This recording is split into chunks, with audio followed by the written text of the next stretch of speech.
एक तो ये है कि जब ये चीज़ें मिक्स हो जाती हैं तो फिर दोबारा उसको निकालना एक बड़ा टीडियस काम है। आप ख़ुद सोचें कि कूड़े के ढेर में अगर आप कभी देखें 5 मिनट खड़े होकर कि वो बेचारे नंगे हाथों से किस तरीके से वो उसमें खेल कर, जिसमें मक्खियाँ भी होती हैं, जानवर, चूहे, बिल्लियाँ, और उसमें से वो कागज़ और वो चीज़ें निकाल रहे होते हैं। सो इन अ वे हम यानी कि तमाम शहरी जो हैं किसी भी शहर के, वो मजबूर करते हैं उन लोगों को कि जी आप ये गंदा काम करें, और मैंने सारा एक तकब्बुर के साथ इकट्ठा करके फेंक दिया सड़क पे, अब आप जो है इसमें से अपना हाथों से अलग-अलग करें। कितना अनफेयर है ये।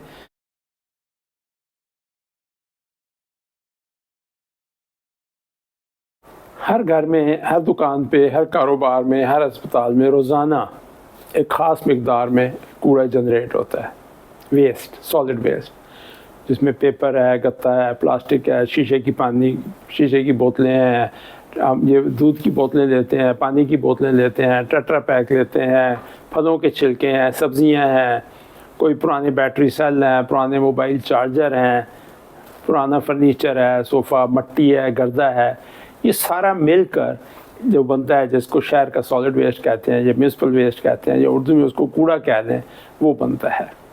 अब इस सारे कूड़े का बनता क्या है और ये जाता कहाँ है? ये सारे का सारा कूड़ा जो है वो डिफरेंट पॉइंट्स पे जमा किया जाता है। जमा करने के बाद जो म्यूनसिपैलिटी या कंपनी या जो भी है इदारा, उसको डिफरेंट ट्रालियों में या ट्रकों में या कंपैक्टर्स में लोड किया जाता है, और फिर वो शहर से बाहर ले जाकर उसको या ट्रीट किया जाता है या सिर्फ डंप कर दिया जाता है। अब इसको इस वक्त अगर आप किसी भी शहर में जाएं तो आपको जगह जगह कूड़े के ढेर नज़र आएंगे। अक्सर उन कूड़े के ढेरों पर आग लगी होती है। आप रेलवे लाइन के जो किसी भी शहर में आने से पहले जो है वो आपका इस्तकबाल कूड़े के ढेर कर रहे होते हैं।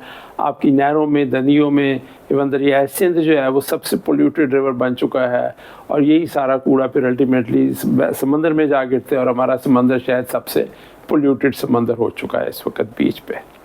इसका हल क्या है? आमतौर पर यही समझा जाता है कि जी ये हुकूमत का काम है और म्यूनसिपैलिटीज़ नालायक हैं, करप्शन है, पैसे खा गए हैं, कोई काम नहीं करता। मतलब आप जो हमारा एक टिपिकल सोशल मीडिया और जर्नलिस्ट जो एक पिक्चर क्रिएट करते हैं वो तो यही है। हकीकत इसमें थोड़ी सी इससे ज़्यादा है। अगर आप देखें तो कूड़ा जो है वो जनरेट किसी एक रातों अचानक नहीं हो जाता कि जी एक जगह को पानी उबलना शुरू हो गया या आसमान से बारिश होना शुरू हो गई। ये कूड़ा हर वक्त 24/7 जनरेट हो रहा है। और कौन जनरेट कर रहे हैं? म्यूनसिपैलिटी वाले नहीं कर रहे, ना कंपनी वाले, वेस्ट कंपनी वाले कर रहे हैं, ना वासा वाले कर रहे हैं, ना हुकूमत कर रही है। ये हम कर रहे हैं, मैं, आप, हर बंदा जो है वो जनरेट कर रहा है। और हम करने के बाद क्या है, बस बेध्यानी से फेंक देते हैं। जब हम वो सारी चीज़ें फेंक देते हैं तो उसके बाद ये सारा जमा हो जाता है। फिर हमारे काम वाली आती है या कोई और बंदा जो है, या हम खुद उसको शॉपर में डाल के सड़क पे फेंक देते हैं, और फिर म्यूनसिपैलिटी वाले आते हैं और वो उन सड़कों से जमा करके ले जाते हैं उन बैग्स को, और उसके बाद वो कहीं ना कहीं फेंक आते हैं। असूली तौर पर आइडियली इस कूड़े में कई ऐसी चीज़ें शामिल हैं जो कि बाद में करामत की जा सकती है। वो ऐसी कुछ चीज़ें हैं कि जिनको आप नहीं चाहेंगे, कोई भी नहीं चाहेगा कि जी उनको मट्टी में दफन कर दिया जाए या उनको आग लगा दी जाए। एग्ज़ाम्पल, जितना हमारा रद्दी पेपर निकलता है, पुराने अखबार निकलते हैं, घी के डब्बे निकलते हैं, प्लास्टिक की थैलियाँ निकलती हैं, पेट बॉटल्स जो ये पानी की बॉटल्स हैं, कोल्ड ड्रिंक्स की बॉटल्स हैं वो निकलती हैं, आइसक्रीम के रैपर्स निकलते हैं, पुरानी बैटरी सेल, पुराने ये इलेक्ट्रॉनिक गैजेट्स निकलते हैं, पुराना प्लास्टिक निकलता है, पुराना फर्नीचर निकलता है। ये वो तमाम चीज़ें हैं कि जिनको हम दोबारा करामत बना सकते हैं। लेकिन दोबारा करामत बनाने के लिए इस ज़रूरी चीज़ ये है कि जी हम एक जैसी चीज़ों को अलग करें।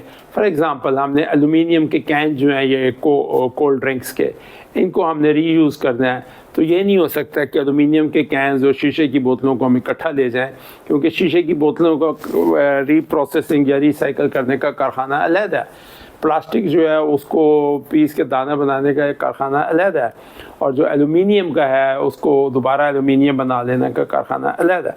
अब अगर हमने इसको अलग अलग करना है तो आपने अक्सर देखा होगा कि सड़कों पर दिन रात 24 घंटे कुछ बड़े और कुछ बच्चे साइकिलों पर बोरे लेकर फिर रहे होते हैं और वो कूड़े में से वो चीज़ें निकाल रहे होते हैं।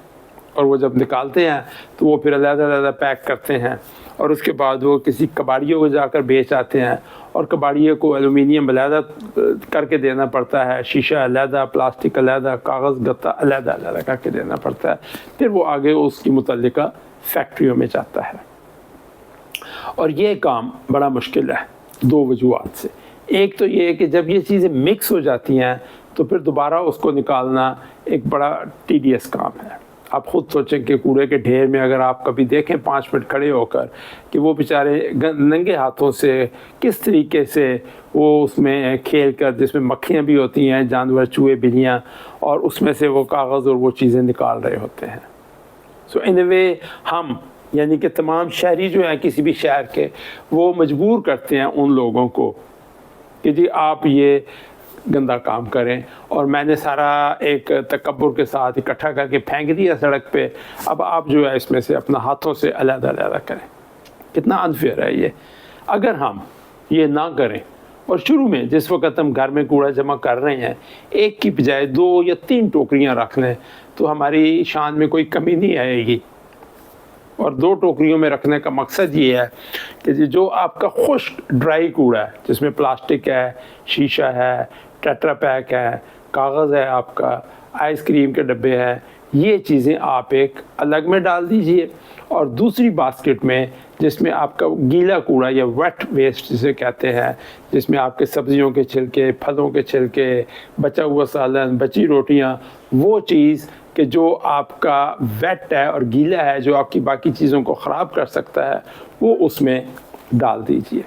अब अगर आप 2 अलग अलग चीज़ों में पैक करेंगे तो म्यूनसिपैलिटी वाले जो है वो ये बंदोबस्त करेंगे कि जी एट ए टाइम कलेक्ट करने के लिए 2 किस्म की गाड़ियाँ या 2 किस्म के कंटेनर रख सकते हैं। आपने ड्राई चीज़ें एक में डाल दी, वेट एक में डाल दी। अब जब ये लोग जो आपकी सड़कों पर आपके लिए काम कर रहे हैं, आपके लिए काम कर रहे हैं, क्योंकि पहले गंद आपने मचाया और एंड में इकॉनमी भी आपकी वो सपोर्ट कर रहे हैं, तो इस वजह से उन लोगों को सहूलत हो जाएगी। और वो बजाय इसके कि जी पहले वो गंदे हाथों से उसको अलग अलग करें और उस गंदगी में रहें, वो साफ़ सुथरे तरीके से सिर्फ वो जो रिसाइकलेबल ड्राई मटेरियल है उसको अलग से वो अपनी रेडी या साइकिल या मोटरसाइकिल पे रखेंगे और लेके कबाड़िया को बेच आएंगे। उनकी ज़िंदगी भी आसान हो जाएगी। उनकी सेहत को जो नुकसान इस वक्त हो रहा है और हम उनको मुख्तलिफ़ बीमारियाँ हेपेटाइटिस तक लगा रहे हैं, वो हमारी नालायकी की वजह से लग रही हैं और हम उसके लिए जवाबदेह होंगे किसी न किसी दिन, क्योंकि अब हमें समझ आ गई है।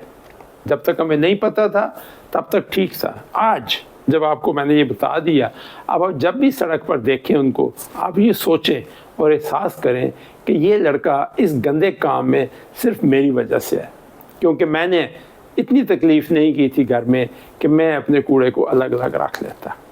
इस चीज़ को जब तक हमारे पूरे 25 करोड़ शहरी नहीं अपनाएंगे, सिर्फ मेरे या एक बंदे के करने से ये नहीं होगा। सो हर बंदे ने अपनी ज़िम्मेदारी खुद लेनी है। अगर हम अपने दफ्तर में, घर में, क्लास में, स्कूल में, अस्पताल में सिर्फ एक काम कर लें कि कूड़े को अलग अलग कैटेगरीज़ में रख लें, और ये बहुत कॉमन सेंस की चीज़ है, इसमें कोई रॉकेट साइंस नहीं है, बहुत आसान। गीला और खुश्क कूड़ा अलग अलग बास्केट्स में, अलग थैलों में डाल के रखें और घर के बाहर उसको रख दें, ताकि वो कूड़ा जमा करने वाला या उसमें से ये रिसाइकलिंग का मटेरियल निकालने वालों को तकलीफ़ ना हो। ये बेसिक इंसानी, जैसे वो कहते हैं, हकूक़ का मामला है।